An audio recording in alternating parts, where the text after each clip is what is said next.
All right, y'all, welcome to the Scott Horton Show. I'm the director of the Libertarian Institute, editorial director of antiwar.com, author of the book Fool's Errand, Time to End the War in Afghanistan, and the brand new Enough Already, Time to End the War on Terrorism. And I've recorded more than 5,500 interviews since 2003, almost all on foreign policy, and all available for you at scotthorton.org. You can sign up for the podcast feed there, and the full interview archive is also available at youtube.com/Scott Horton Show. All right, you guys, on the line, I've got Ramzy Baroud. He's a regular contributor to antiwar.com, and he's a journalist and editor of the Palestine Chronicle. That's PalestineChronicle.com.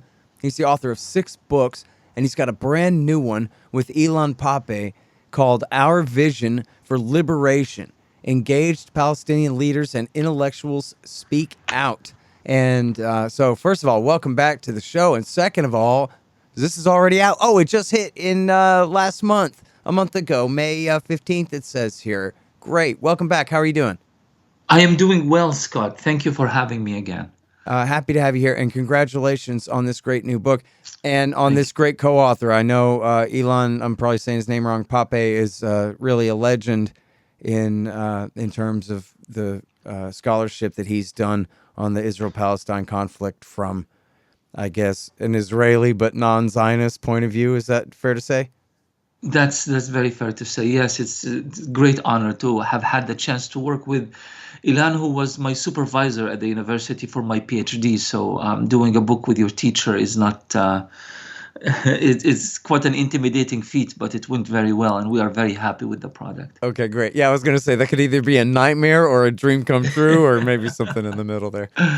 All right. Well, listen, that's just great, and of course, everybody check out Ramzy's whole page there. Click on his author name at Amazon.com and check out that whole collection. It's something else. Man, I got so many different things to talk to you about, but let's start with what I wanted to end the last interview with, but I just couldn't stop Connor Freeman. Man, he was on a roll talking about Israel intervening in America's Iran policy, something you might have heard of. And I was going to say at the end, hey, Connor, did you hear the government of Israel just fell? Jerusalem Post update in my email box says so. And so, I mean, you can't really take the Jerusalem Post's word for much, but that seemed like a credible one.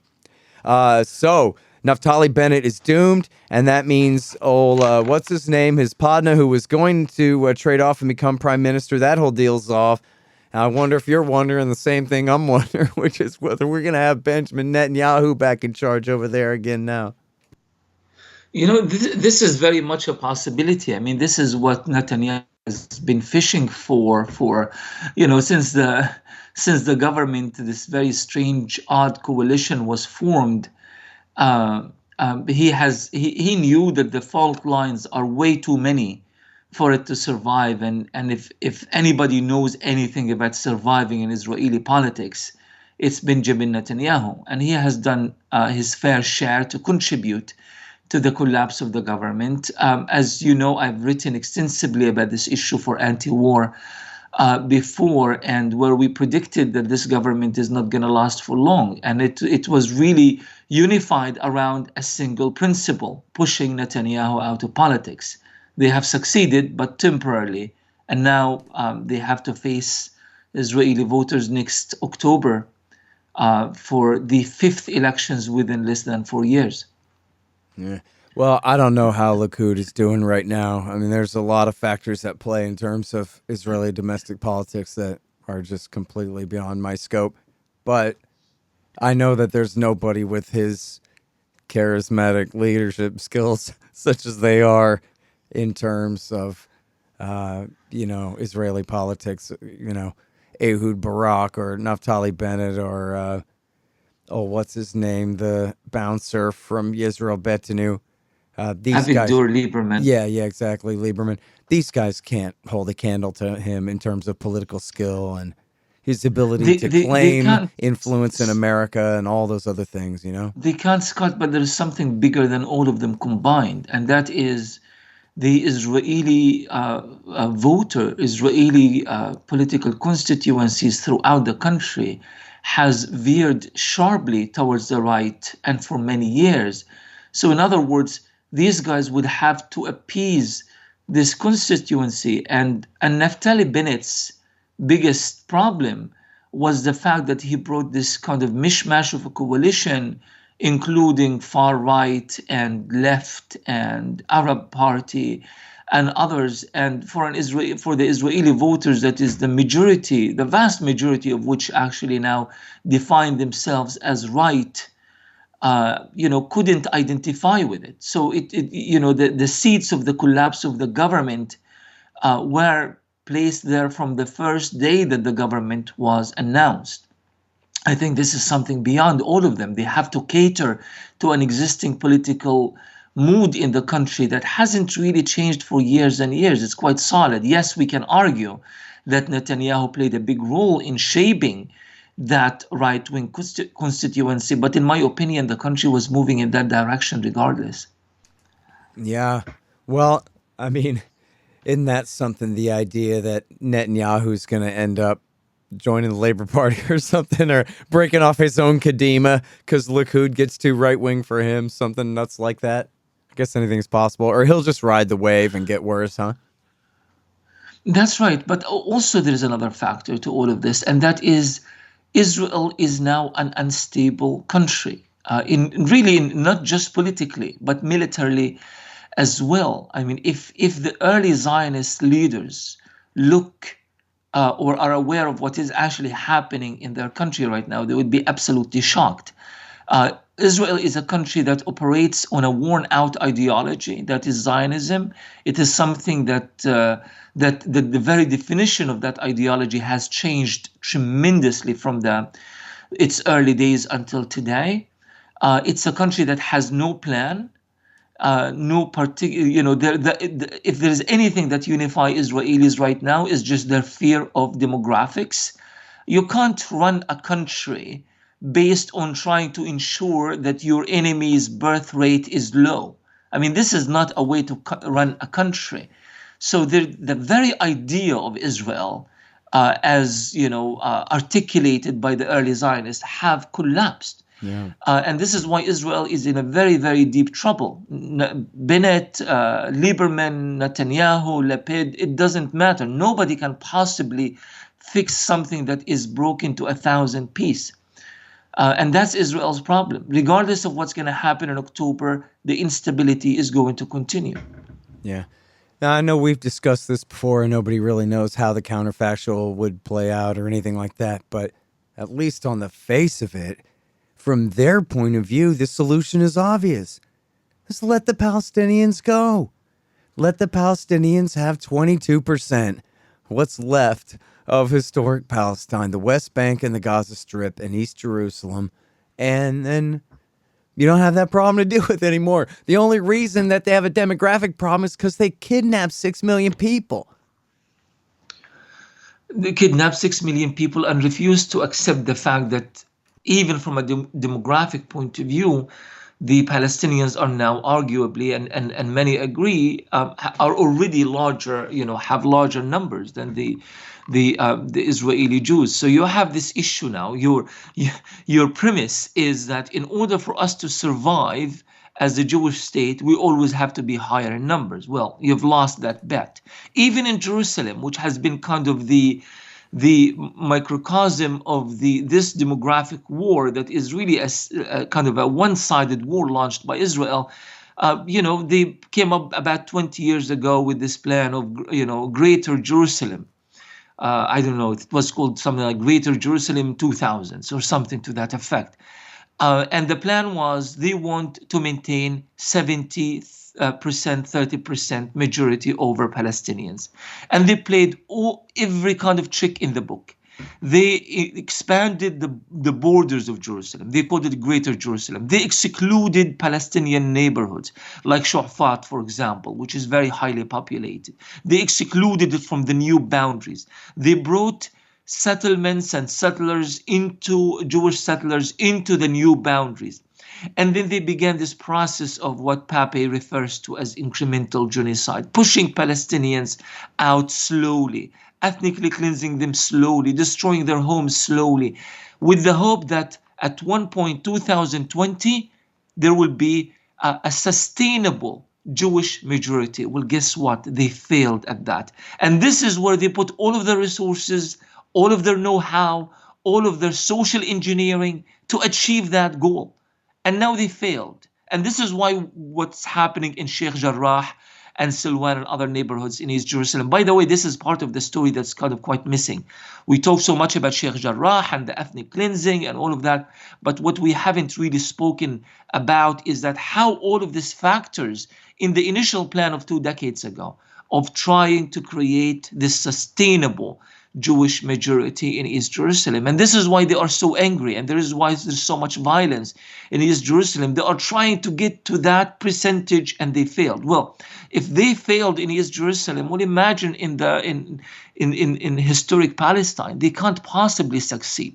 So if the demographic war has been lost, and it really is lost, what remains of the original definition of the Jewish state as defined by the early Zionists? So now they have to deal with this issue, the fact that from an ideological point of view, they have failed. The annexation, even the annexation project has failed, at least in the formal sense. Yes, they are trying to find a roundabout sort of way to annex Palestinian areas in Area C, in the West Bank, without calling it official annexation. But no matter how much you try to, play around with numbers and borders and boundaries, and you are still dealing with the bigger problem is that between the Jordan River and the sea, at this point, either you have 50-50 Palestinians, Christians and Muslims versus Israeli Jews, or you have a majority Palestinian population. How do you deal with that? How do you deal with that? The issue of ethnic cleansing, so-called ethnic cleansing in the old paradigm of pushing 1 million people out the same way they have done in 1947-48, it cannot be done. The Jordanians wouldn't allow it, the Egyptians wouldn't allow it, the Lebanese wouldn't allow it, and the Palestinians themselves wouldn't allow it. The Palestinians are not going anywhere. Look at Gaza, for example. Gaza is an area that is experimenting or is living under, in this, the world's largest open air prison, it's often called. And there are 2 million of them living in an extremely poor and overcrowded area. Once upon a time, they actually broke the fence with Egypt a good number of years ago. I think about 10 years ago. They actually broke the fence. And they rushed out in their hundreds of thousands into the Sinai desert. But what they ended up doing, a lot of people thought, okay, this is another Nakba. Palestinians are fleeing out of a war zone. But almost every single one of them actually came back. They bought food and they came back to Gaza. They didn't leave. The only ones who stayed out, about 200 students who are studying in Egypt, they are the only ones who stayed out of Gaza. Every single one of them. So this idea of Palestinians running away, fleeing under pressure, under war, that's not going to happen. So with ethnic cleansing no longer being part of this equation and it's no longer an option, how can Israel deal with the numbers? And if they can't deal with the numbers, the idea of the Jewish state has already collapsed. Yeah. Now, so listen, the fears expressed on the other side are that, yeah, but if you give these people freedom, then they'll push all the Jews into the sea where they will all drown and die, and it'll be like the Holocaust again. And your article ends with, yeah, and then once the Palestinians are free, then we can all live together and be friends. Which, okay, so that's speaking for yourself, but is that really what the Palestinians would do if they were allowed, say, full citizenship in a new single state and all these green lines and so-called borders and gigantic concrete walls were taken down? Okay, I'm going to be a little bit more blunt than usual with you here, Scott, and say it doesn't matter to us. It's not our responsibility. It's never the responsibility of the colonized, of the oppressed, of the slave to guarantee the security and the well-being of his oppressor. Actually, that's not my statement. That's Hanan Ashrawi, the great Palestinian intellectual and leader in the West Bank. She said, we are the only nation on earth where the occupied people are pressed to guarantee the safety and the security of their occupier. But that said, We have seen this scenario play out many times in the past. We have seen it in Africa, we have seen it in South America and in Asia. Just because black people became equals in South Africa, it doesn't mean that they went on this, onslaught of white people in Pretoria and Johannesburg and Cape Town. That didn't happen. And I don't see why Palestinians who, in their history, the history of the Levant, the history of that region, have presented one of the greatest examples of coexistence, only to be compared to Al-Andalus, to Andalusia, in the Iberian Peninsula, back in the day. I don't see why would they be the ones who is going to break that model. And here's a little bit of a personal experience. I was living in Gaza in a refugee camp when the Oslo Peace Accords was declared. Now we know now that that was a complete sham, and my father, being the good socialist he was, kind of so into read the document, and he said this is going to be very, very bad for Palestinians. But the vast majority of Palestinians were so happy and so desperate for a moment, for a respite, for a moment to peace, and they trusted their leadership. They trusted Yasser Arafat. So what happened is the people of my refugee camp, in their tens of thousands, in 1993, rushed to the streets carrying, olive branches. And where did they head? They headed to the Israeli military camp that has terrorized our refugee camp for decades, where all the snipers who killed all the children in the refugee camp come from that military camp. The Israeli snipers did not know why these thousands of Palestinian Arabs coming, in this mass rally towards them. They thought that they are going to throw rocks and empty bottles and that sort of thing. But what actually happened is that the protesters start carrying soldiers and on their shoulders and chanting for peace. Actually, I wasn't very proud of that moment. But it just comes to show you the immediate willingness of Palestinians to embrace a just peace of any kind. And of course, when it turned out that that just peace was complete charade, the clashes started all over again. But there is this immediate willingness of Palestinians that they want to see a situation in which they're not being slaughtered like sheep, where their kids can live a normal life, where they can travel, where they can have access to food and healthcare and basic human rights, where they can have political representation.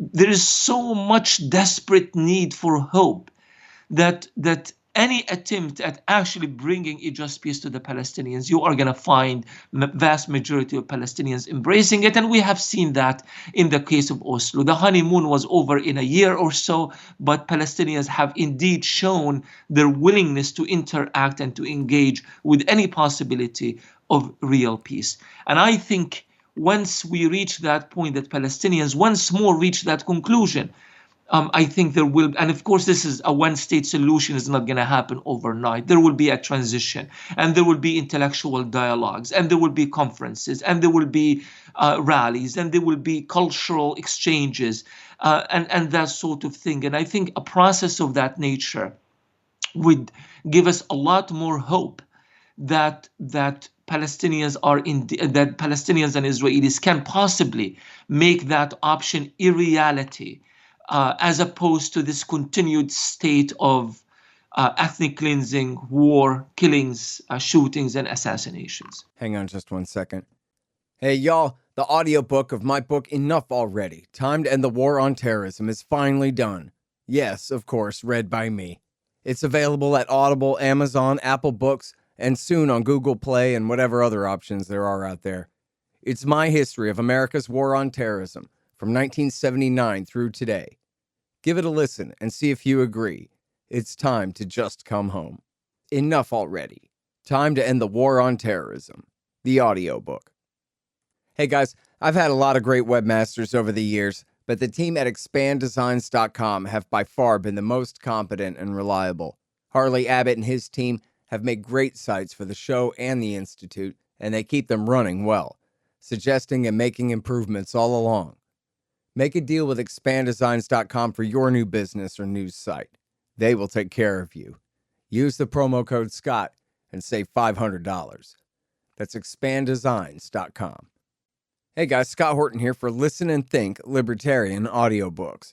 As you may know, the audiobook of my new book, Enough Already, Time to End the War on Terrorism, is finally out. It's co-produced by our longtime friends at Listen and Think Libertarian Audiobooks. For many years now, Derek Sheriff over there at Listen and Think has offered lifetime subscriptions to anyone who donates $100 or more to The Scott Horton Show at scotthorton.org/donate or to the Libertarian Institute at libertarianinstitute.org/donate. And they've got a bunch of great titles, including Inside Syria by the late, great Reese Erlich. That's listenandthink.com. Yeah, well, so to zoom in a little bit here, Ramzy, I just know that I'm way behind on this news, but there's been all kind of controversy going on for months at the Al-Aqsa Mosque in Jerusalem about who's allowed to pray where, and Israeli militants threatening to destroy things and civilians being beaten and God knows what. And so I was just wondering if you can provide some perspective here about what's going on there. Absolutely. But if I may take our listeners just Of course. a little bit back to our to what we were speaking about earlier of why what is happening in Jerusalem is a microcosm of the larger conflict and the larger war. And this is why the Israelis are extremely angry. And this is why the Israeli right wing and ultra-nationalists are constantly raiding Al-Aqsa Mosque. What they are trying to achieve here, they know that that the fight is not about the mosque itself. And I think a lot of people, even, particularly Muslims, actually, like not Palestinians, but Muslims from Pakistan, Indonesia, and other parts of the world, they actually think that the fight over the mosque itself, because of the religious significance and centrality of the mosque in Muslim theology and Muslim and Islam as a religion. But for Palestinians, the mosque is as important as the churches of East Jerusalem. They are symbols of Palestinian culture, tradition, religion, but also politics. They are symbols of Palestinian existence and history in that part of the country. The Israelis know that very well. And this is why the constant attempt at pushing the Palestinians out, raiding Al-Aqsa, and trying to create what Palestinians call a physical and temporal division of the mosque.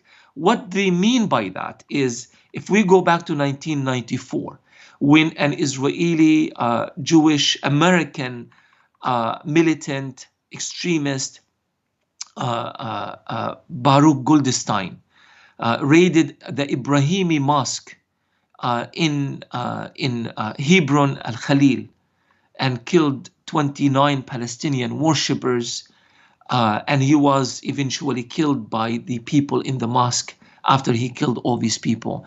The Israeli government came in and they said, okay, you know what? Since it's a disputed mosque, let's divide the mosque between Jews and Arabs. And they basically took half of the mosque, gave it to the tiny, very small Jewish settler community living there, and left the Palestinians with the other half. And they placed an Israeli military checkpoint around the mosque. So Palestinian worship. Isn't that what happened when Dylan Roof massacred all the black people in the basement of that church? Was the Nazis got half the church as a compromise? So isn't that very interesting how these kind of similar scenarios play out? Because this is precisely what happened. And the Palestinians said, but wait a minute, we were the victims. You killed 29 of us. The Israeli army came and killed another 25, by the way. And not only that, whenever there is a Jewish holiday, the Palestinians are told, you can't go to the mosque. Whenever there are clashes in the area, the Palestinian Muslims told you can't go to the mosque, and so forth. Now, Palestinians believe that there is an Israeli attempt at recreating that scenario by allowing the settlers into the Al-Aqsa Mosque in Jerusalem, creating these, clashes, provocations, really, and coming at the end and saying, listen, well, since you guys cannot get along, even though it's the Israeli army that's actually engineering the whole mess, since you guys cannot get along, let's divide the mosque physically and in terms of allocating times.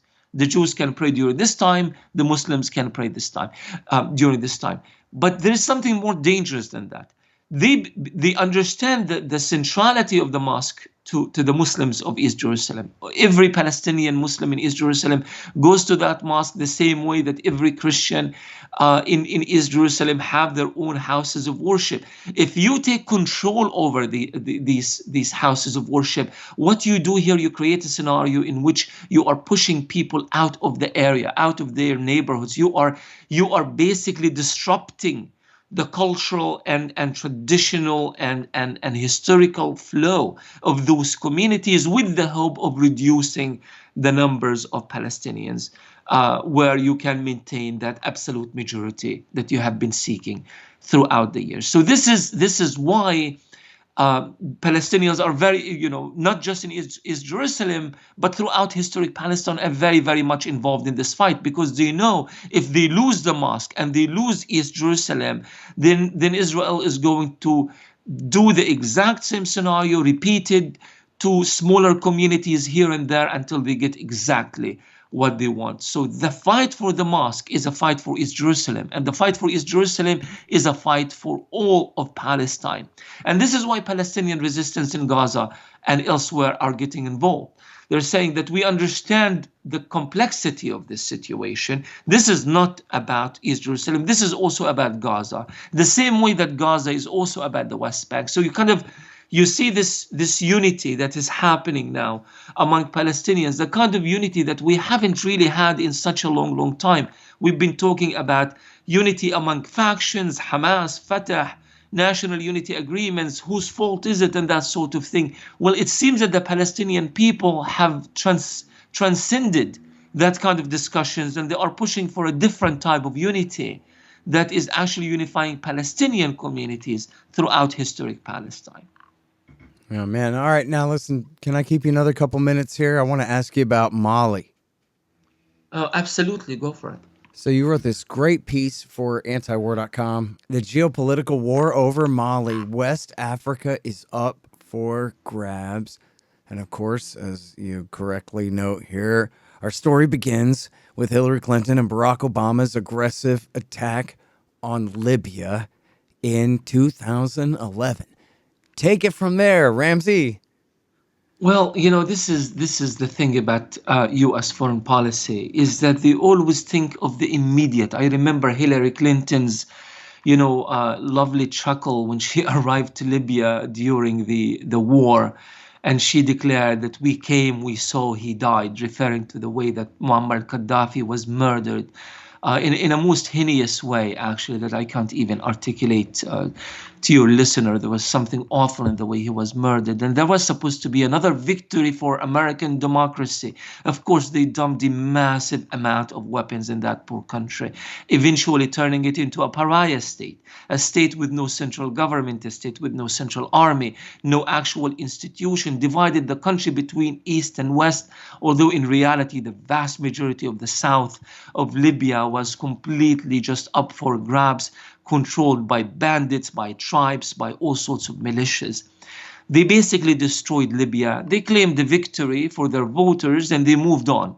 But what actually happened in Libya is that a large number of Libyans were ethnically cleansed out of that country. I was actually told recently that the term ethnically cleansed is not the right term to use in this situation. It's offensive. So that's why I say so-called ethnically cleansed out of that country, including the Tawarik and many people in the tribal south that were close to the central government in Libya. They were punished because of that closeness. Many of them escaped, and many of them ended up in Mali, in northern Mali, in the so-called Azawad region in Mali, and much of these weapons actually found its way to Mali, Chad as well, and other countries, but particularly Mali. So within months, there was a rebellion in northern Mali. Now, it's very important that we remember that Mali has been a largely unstable country, has been a country under the strong influence of the French and other European countries, but particularly the French. And northern Mali in particular has been really neglected. There is really very little infrastructure in that country that is worth speaking of, a lot of discrimination, a lot of neglect. So when the Tawarik came with their weapons, naturally they managed to appeal to a large number of communities in the north, and they managed to take over much of the country in the matter of weeks.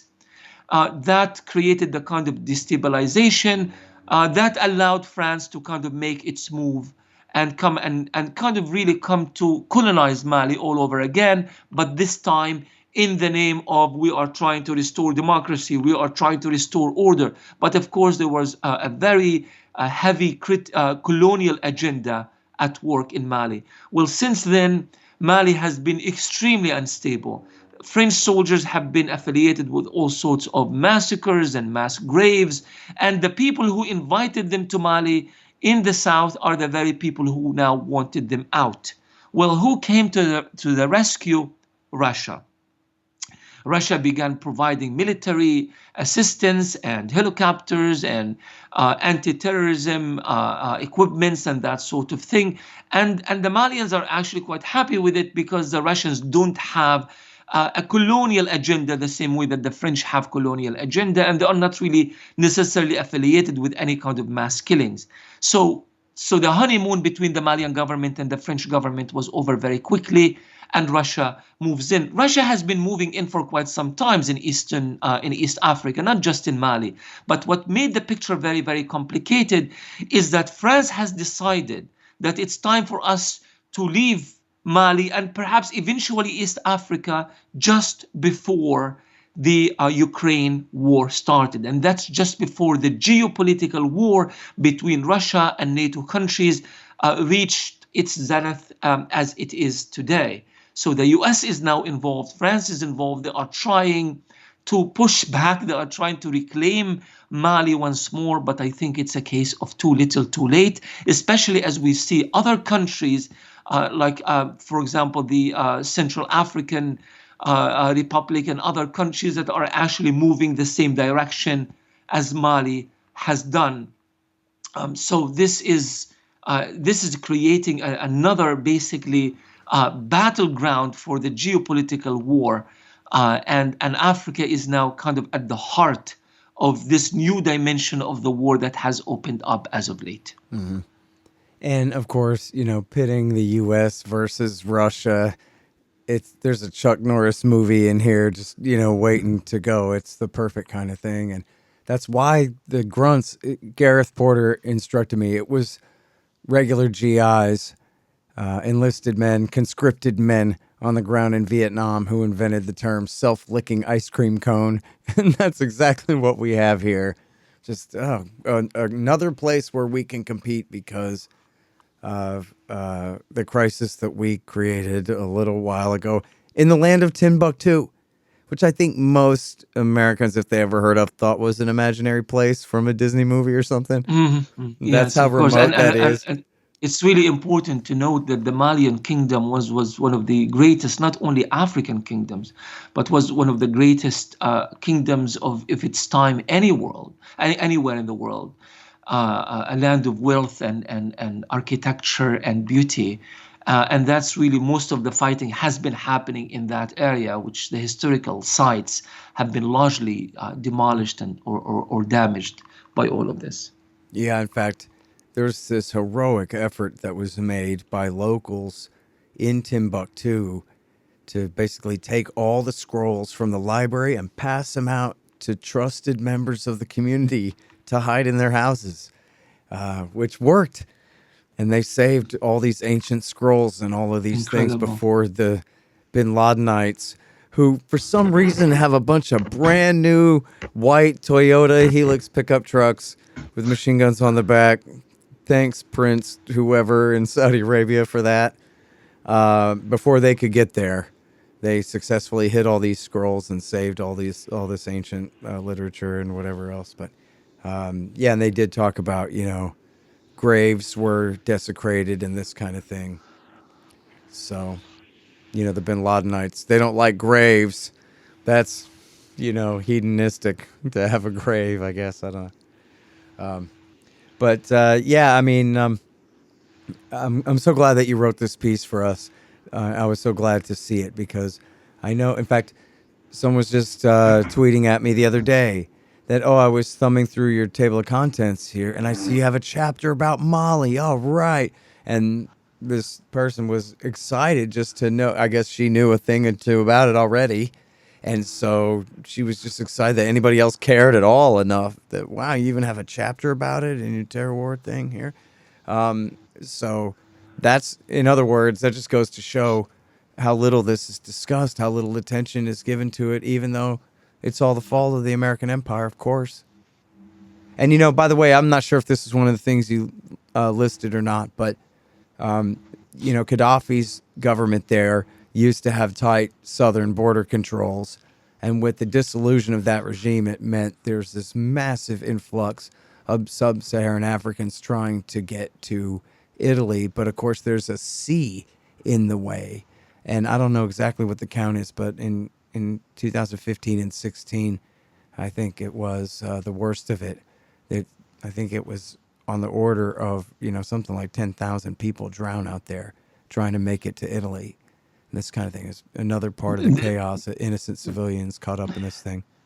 That's right, and the interesting part is that the Italian government, initially quite hesitant, but eventually joined the NATO war against Libya, destabilizing the very country that has been, kind of monitoring that massive border. I think about 2,000 or 3,000 kilometers. Really, it's a huge border that Libya has with the Mediterranean Sea, and that's where most of the migration used to happen from there. And of course, I mean, you can't blame people. I mean, first of all, I think that the instability and kind of political instability of countries quite beneficial to the U.S. I mean, we know about the shock doctrine of Naomi Klein and her argument of how we intentionally destabilize countries in order for us to kind of move in and take advantage of that